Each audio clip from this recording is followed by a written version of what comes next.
იმდენად აქტუალურია დღეს ეს ყველა თემა, იმდენად პარალელების სახეზეა დღევანდელი ბრძოლის საქართველოს გახლეჩვის, რომ არ ვიცი, რაღაც ძალების გავლენა იყოს აქ მეტი და ნაკლები დამოუკიდებლობა, რომ ამაზე იმიტომ გადავწყვიტე მერე რომ ფილმიც ამაზე გავაკეთო და სცენარი აქეთკენ მიმყავს აი ამ პარალელების მუდმივი პარალელების ძალიან დიდი პარალელებია აი არ ჯერ მარტო ის პარალელი რომ აი თუნდაც აი ახალგაზრდებს უნდა დაუთმოთ და ახალგაზრდები და აი ეგ იყო აი ახალგაზრდები არ იყვნენ ისინიც მაშინ ახალგაზრდები ეხაც სააკაშვილი რომ მოვიდა ხელისუფლებაში ეგ არ იყო რომ ახალგაზრდებს დაუთმოთ და ახალგაზრდები და ანუ ეს ახალგაზრდების თემაც აქვს რაღაც ანკესი რომ აი მომავალი თაობამ უნდა გადაწყვიტოს საქართველოს ბედი იმათმა კი არა ვისაც გავლილი აქვს დანახი აქვს რაღაცა ასე თუ ისე გამოცდილება აქვს მიღებული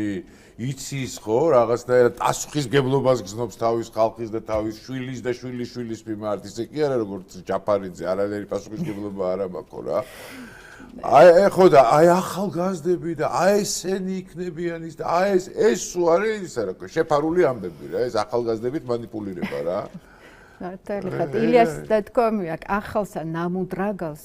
ძვლის ჯობია ჩანჩალიო რა თქმა უნდა ბებერი ხარის რქებიც ხდავსო კი ბატონო მაგრამ თვითონაც ეს რო ეთქვა უნდა ცოტა დაღვინებულიყო და სხვათა შორის ნოე ჟორდანიემაც როცა გამოაქვეყნა თავისი წერილები უკვე ემიგრაციაში იქ აღიარებს ერთ რამეს რომ ეს თავხედი დროშა ანუ ილიას წინააღმდეგ რაც აღმართეს მარტო ახალგაზრდობაში შეიძლებოდა გაგვეკეთებინა ხო, ახალგაზრდებს შეიძლებოდა გაეკეთებინა. იმიტომ რომ მე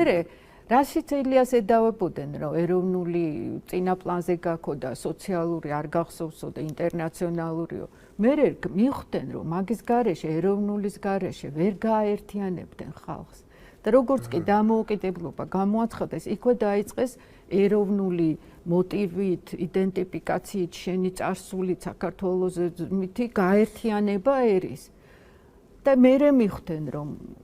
ეს ორი ძალა ერთად რო ყოფილიყო წარმოიდგინეთ რა ძლიერი გახდებოდა საქართველო მაგრამ ეს არის ჩვენი